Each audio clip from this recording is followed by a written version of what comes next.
ఈరోజు మన ఆశ్రమంలో అన్నదానం ఏర్పాటు చేసినటువంటి వారు ఎస్ మాధురి పుట్టినరోజు సందర్భంగా వాళ్ళ స్నేహితులు అలాగే కార్తీక్ స్పాన్సర్ చేశారు. అలాగే తల్లిదండ్రులు వీళ్ళందరూ కూడా అమ్మాయి మంచి ఆరోగ్యంతో ఇది నర్సింగ్ కోర్స్ కంప్లీట్ చేయాలని, మంచి ఆరోగ్యం భగవంతుడు అనుగ్రహించాలని మనకి రిక్వెస్ట్ చేశారు.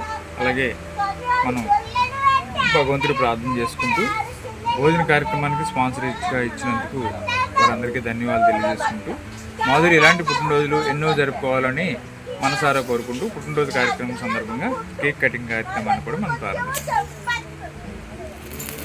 మా మాధురి హ్యాపీ బర్త్డే అమ్మ. మీరు ఎక్కడున్నా ఇలాంటి బర్త్డేలు మరిన్ని జరుపుకోవాలని మనసారా కోరుకుంటూ ఈ పుట్టినరోజు సందర్భంగా కేక్ కటింగ్ కార్యక్రమాన్ని మేము చేసుకుంటున్నాం. అలాగే ఇక్కడ ఉన్న వారందరూ కూడా అన్నదాన కార్యక్రమాన్ని కూడా మేము చేస్తున్నాం.